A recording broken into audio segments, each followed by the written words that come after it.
Et voilà, un peu de soleil. Le soleil est de retour en Seine-et-Marne.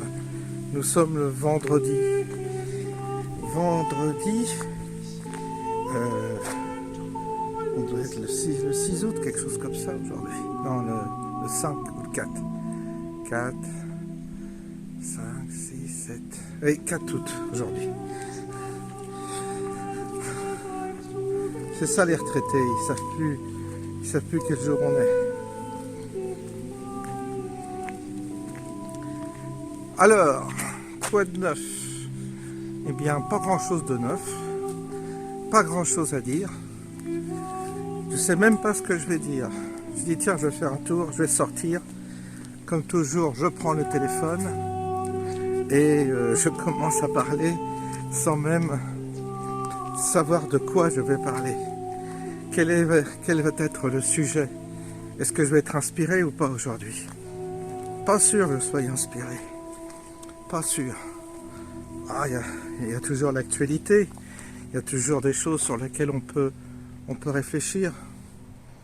À propos de l'annonce de Macron, dont on n'entend pas parler. Il a parlé d'une annonce importante, une annonce politique importante à la fin du mois d'août, mais pas trop d'écho dans les médias, on n'en parle pas. Je pensais qu'il y aurait des spéculations sur une éventuelle... une dissolution de l'Assemblée nationale, mais non, pas de spéculation, personne ne parle de ça. Vous avez BFM qui veut absolument qu'il y ait des incendies pour affrayer les gens. Ils cherchent un élément de panique. Donc ils excitent sur... maintenant qu'il n'y a plus de canicule, il y a de l'eau à foison. Maintenant c'est les incendies de forêt. Vous voyez, il faut absolument entretenir une forme d'angoisse chez les gens. Ils adorent ça sur BFM. Il n'y a pas besoin d'entretenir l'angoisse. L'angoisse, elle est déjà là. L'angoisse, elle est déjà présente. L'Afrique, c'est pas trop ce qui va se passer. Intervention militaire, conflit, peut-être un déclencheur d'un conflit entre la France et la Russie à travers les troupes Wagner qui sont sur place. On ne sait pas, hein. Ça peut bouger de ce côté-là. S'il y a une intervention militaire, évidemment, on va se retrouver avec des victimes, toujours pareil, des victimes. Comme je vous disais la dernière fois, on est dans un cycle où il faut que le sang il coule. Il y a des gens qui meurent, des gens qui sont poignardés, il y a de la violence dans l'air. Quand il y a de la violence comme ça dans l'air, le mieux c'est de rester tranquille chez soi. Il n'y a pas d'autre chose à faire. Ça ne sert à rien d'aller se confronter à une population qui de toute façon, quelle qu'elle soit, je dirais, est hostile. Il y a une hostilité, il y a une ambiance d'hostilité. Et ça s'accentue, ça s'accélère. Ah, c'est violent en ce moment, très violent. Alors dans un climat de tension, qu'est-ce qu'il est mieux à faire? Rester tranquille. Hein. Alors, évidemment, c'est pas excitant, mais qu'est-ce que vous voulez faire d'autre?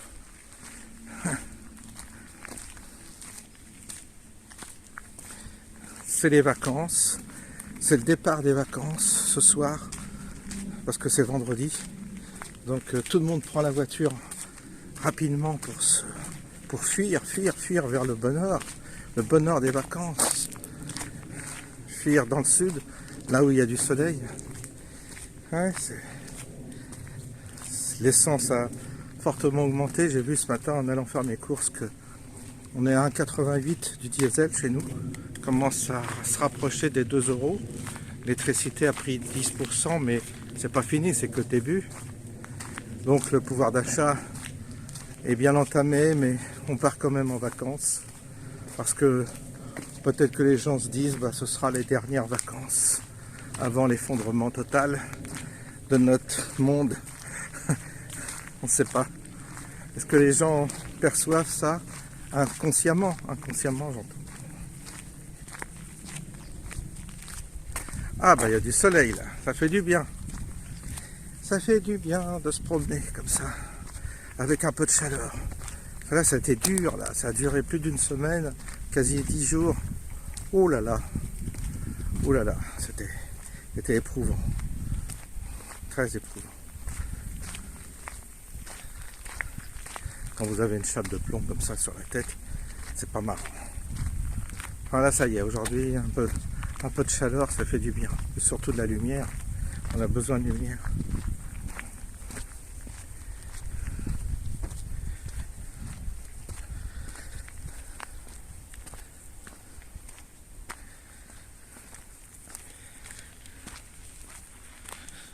Oui, bah vous voyez, il n'y a pas de vent, donc ce serait le moment où je pourrais développer une idée, mais ça vient pas.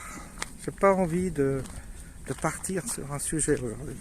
Je crois que j'ai déjà beaucoup donné de ce côté-là. J'en ai exploré des sujets. Et là, on se calme. Là, on prend du repos. On se repose la tête.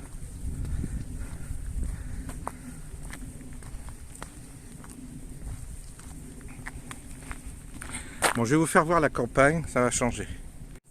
Vous voyez, aujourd'hui, très beau temps, beau nuage au loin.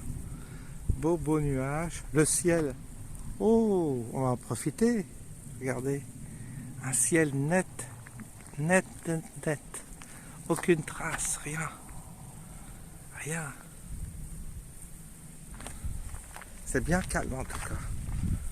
Bien calme. Oh, ça fait du bien de se ressourcer un peu. Ça fait du bien.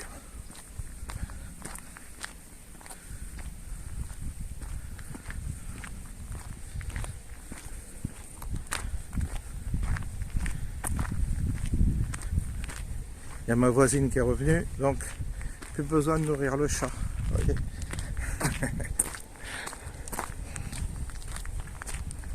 Les écureuils, pareil, ils ont disparu. Je sais pas ce qui se passe, mais je vois plus les écureuils. Pourtant, je mets à manger, je mets des graines, mais j'arrive.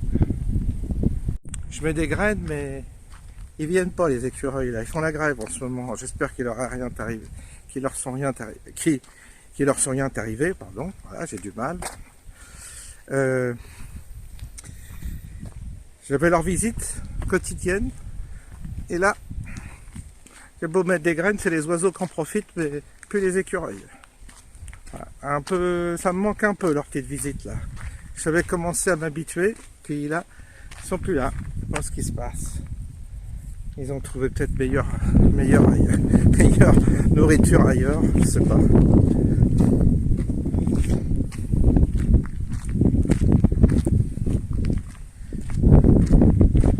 Vous savez, il y a des... J'ai remarqué, il y a des gens qui sont... Il y a beaucoup de... Et ça me vient quelque chose, une idée me vient, je vais vous la partager. J'ai remarqué qu'il y a beaucoup de gens qui sont actuellement fragilisés psychologiquement. Ça prend des allures de maladie, un peu des pathologies, je dirais, psychologiques. Ça peut être bipolaire, ça peut être le syndrome d'Asperger, qui est un syndrome léger d'autisme. Il y a des gens comme ça, il y a plusieurs personnes autour de moi, je dis bien plusieurs, hein, je ne vise pas en particulier, mais il y a plusieurs personnes qui sont touchées par ce type de problématique, et des jeunes sont, ou des moins jeunes, mais c'est surtout des gens un peu plus jeunes, sont perturbés, et à mon avis, ce sont des êtres extrasensibles, des gens qui ont une perception plus fine de ce qui se passe, peut-être même ce qui se passe au niveau occulte, dans le monde invisible, on va dire, on va parler comme ça, c'est des mots, hein. Et ils perçoivent presque quelque chose avec angoisse, et ça se transforme chez eux en pathologie. C'est pour ça que il faut être très prudent quand on tire des conclusions par rapport à des êtres qui nous entourent, qui sont soit en dépression, qui ont des pathologies lourdes, qui ont des formes de déséquilibre. En général, ils sont doués d'antennes plus fines que le commun des mortels, et ces antennes qu'elles ont les poussent ou les précipitent dans un gouffre parfois de désespoir ou de mal-être. Parce qu'elles sont reliées à des choses auxquelles nous ne sommes pas forcément reliés. C'est pas parce qu'on est en bonne santé, qu'on va bien psychologiquement, qu'on est dans le juste. C'est qu'on n'a pas forcément la même perception et qu'on n'a pas les antennes aussi développées que d'autres. Donc c'est parfois le fait que certains aient des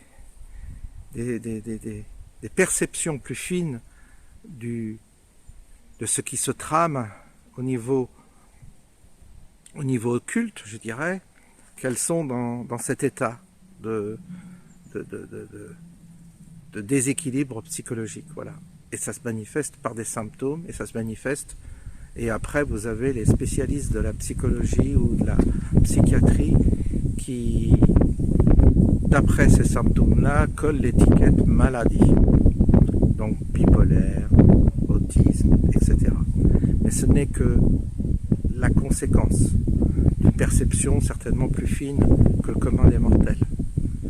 C'est pour ça qu'il faut être très très prudent par rapport à notre perception des autres qui sont dans cet état-là. C'est douloureux, c'est même douloureux pour l'entourage, c'est éprouvant, mais ça peut se comprendre. Ça peut se comprendre par rapport à la conjoncture. Donc ça ne vient pas forcément de la personne, c'est peut-être pas une problématique de la personne, mais c'est simplement une problématique de conjoncture, de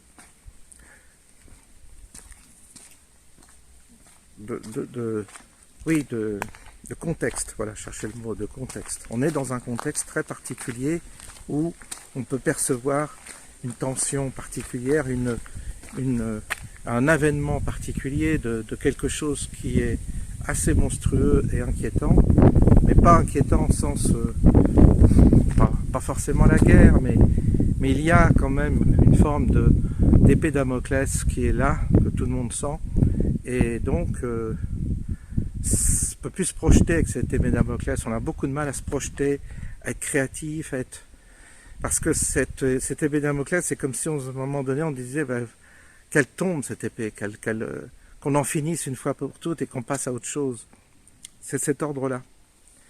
Et donc c'est pour ça qu'aujourd'hui il y a beaucoup de gens les cabinets de psychologues ou de psychiatres sont pleins à craquer, parce que les gens se tournent vers des professionnels pour identifier leur malaise, alors qu'en réalité il s'agit d'un autre, qu'il s'agit peut-être d'une qualité qui se transforme en maladie, mais peut-être qu'à la base il y a une qualité de perception plus développée que chez d'autres, c'est ça que je veux dire.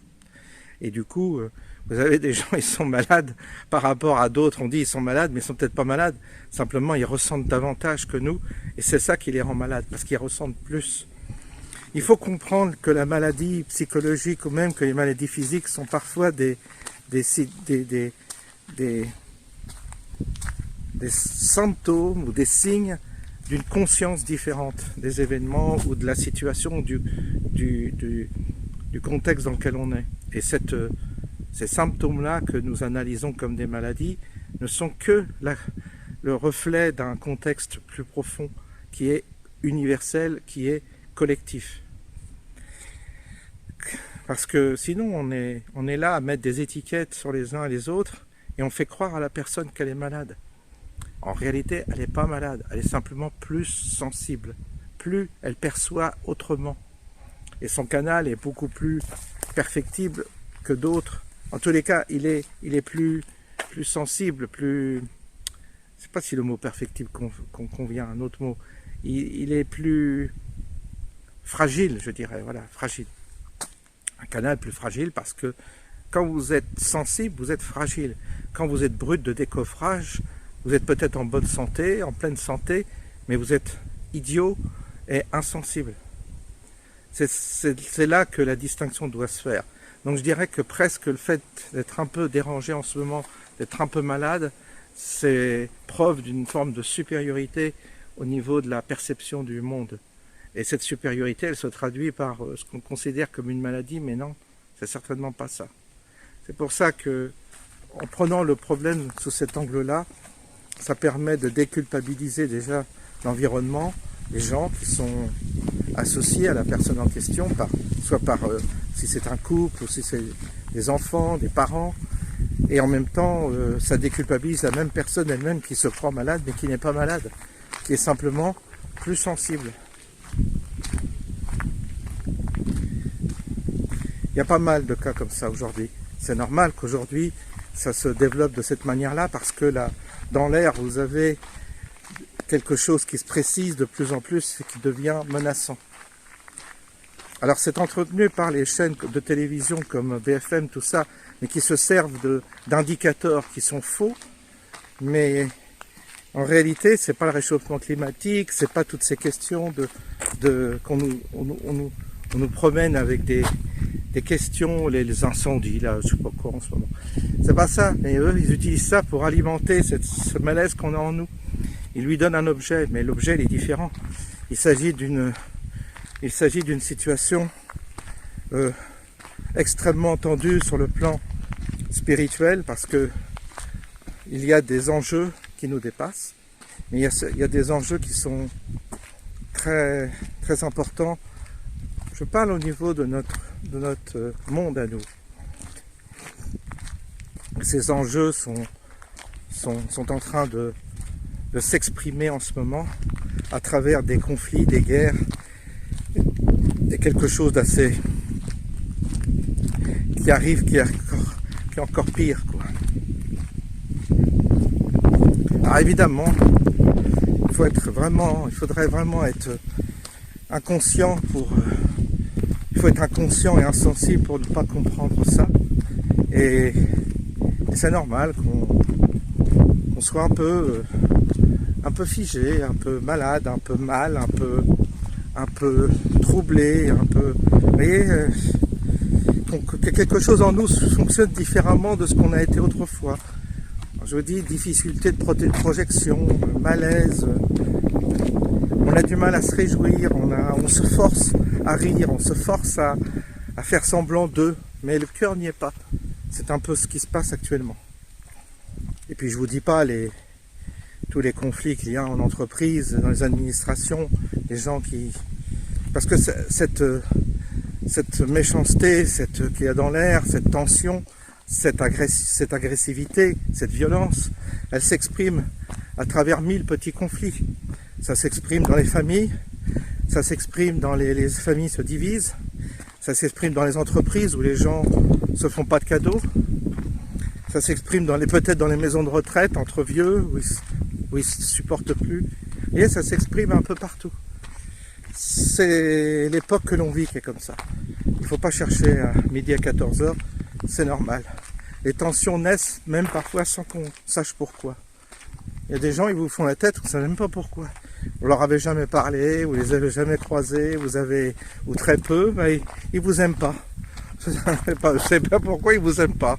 Ils sont là, ils ont décidé de pas vous aimer. Mais il n'y a rien eu, hein.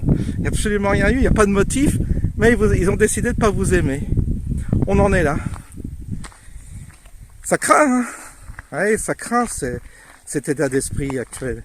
Pour ça, comme je vous disais, à chaque fois je vous dis, pas perdre l'équilibre, garder l'équilibre, garder le gouvernail, tenir le gouvernail de notre bateau dans un contexte de houle et de vent et de tempête. C'est le plus difficile. Moi je vous dis, c'est pas 36 solutions, c'est la tranquillité, le petit régime pépère, que je justifie d'ailleurs. Vous trouvez des justifications à votre petite vie de vieux garçon. À la raison, je suis en train de justifier ma petite vie pépère.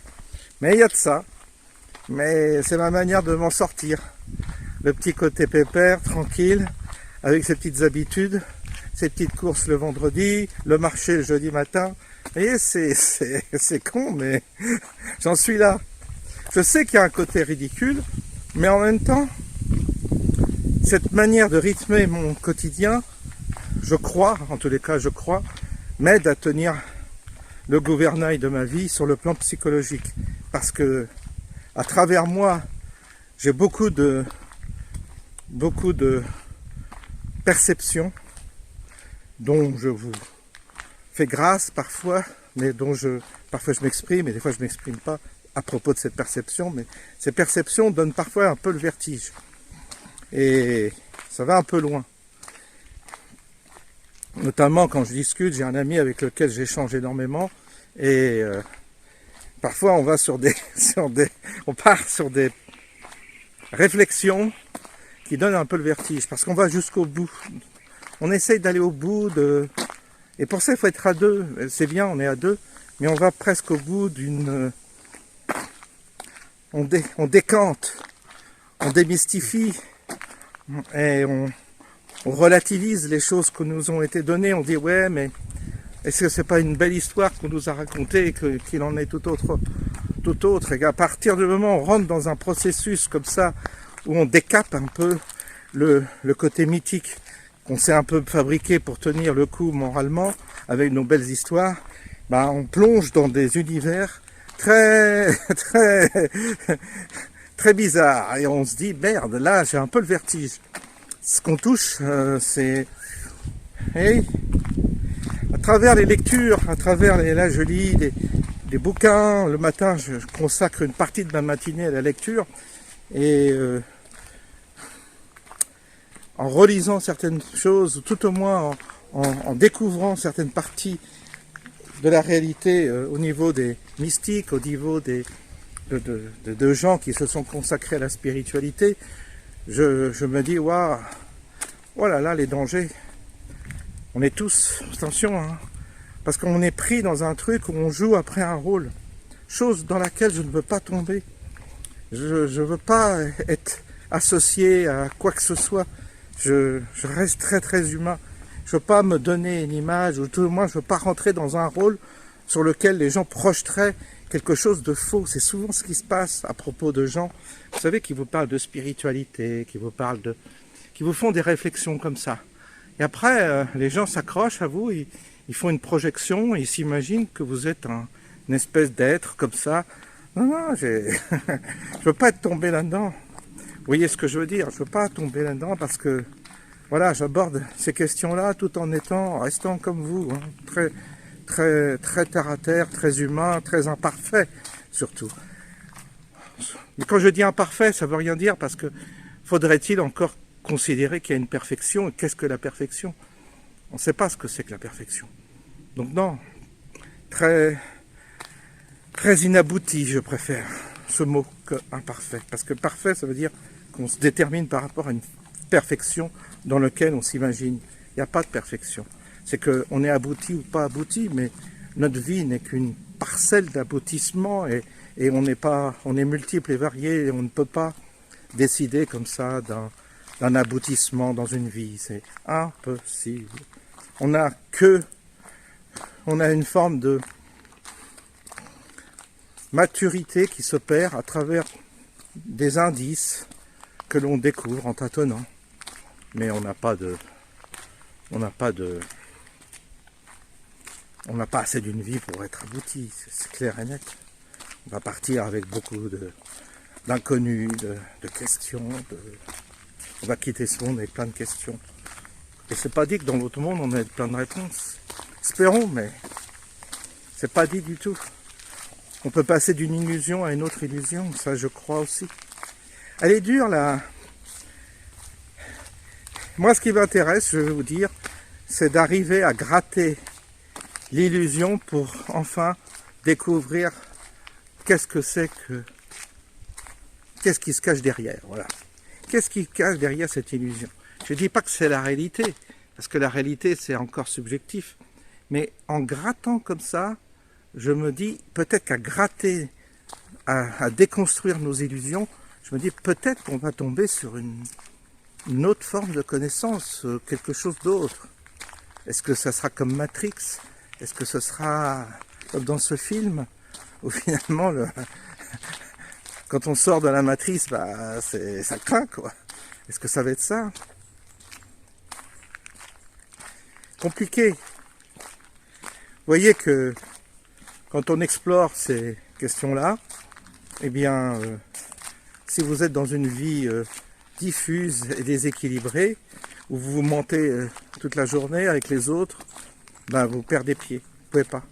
On ne peut pas s'autoriser à partir dans cette quête de la connaissance si on n'est pas bien les pieds sur terre, si on n'est pas bien équilibré, si on n'est pas dans une vie stable, régulière, qui nous maintient dans une forme d'équilibre physique et psychologique. Et là, du coup, on peut peut-être s'attaquer à des questions qui donnent parfois un peu le vertige. C'est un peu ça mon point de vue. Après, peut-être que je changerai d'avis sur la question, mais c'est un peu ça. Ah, la forêt, c'est agréable là. Cette ambiance est bonne. Je vais vous la faire partager. Et on va se quitter.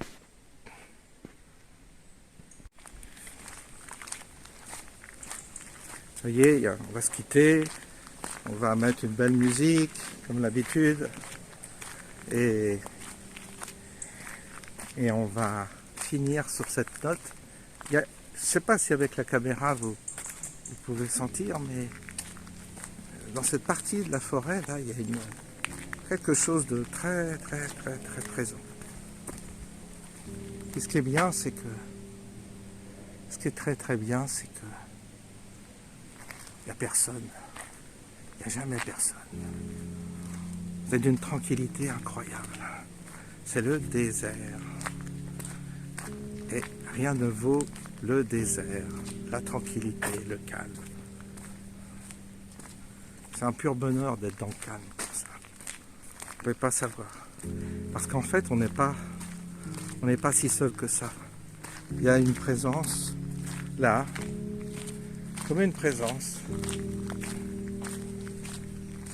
J'ai déjà fait une vidéo sur le monde invisible qui nous côtoie comme ça. Ben là, il y a un peu, toujours dans les forêts, il y a toujours une forme de... Ça se cache, c'est là. C'est comme si on était observé par des gens ou des choses qu'on ne peut pas nous observer. Mais on se sent observé. Ils nous regardent. C'est pas... C'est une observation, je dirais, bienveillante. C'est pas du tout malveillant. Ça fait pas peur du tout, au contraire. C'est gentil, c'est nous qui faisons peur, plus qu'autre chose. Mais sinon, non. Ça nous observe avec une forme de bienveillance. Voilà. Tout ce que je peux dire.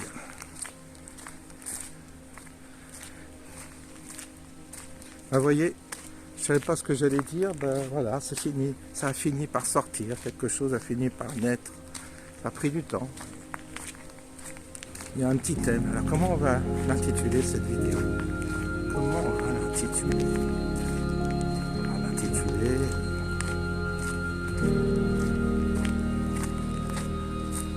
Mal-être. Mal-être. Le mal-être. Ouais, un truc comme ça.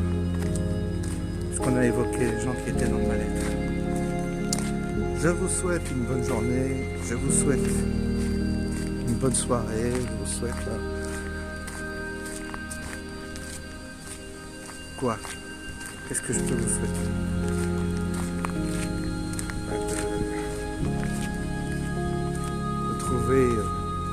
De trouver cet équilibre, vous voyez, dans un monde un peu déséquilibré, dirons-nous. Et ils sont là, ils nous observent, ils nous regardent dans les sous-bois.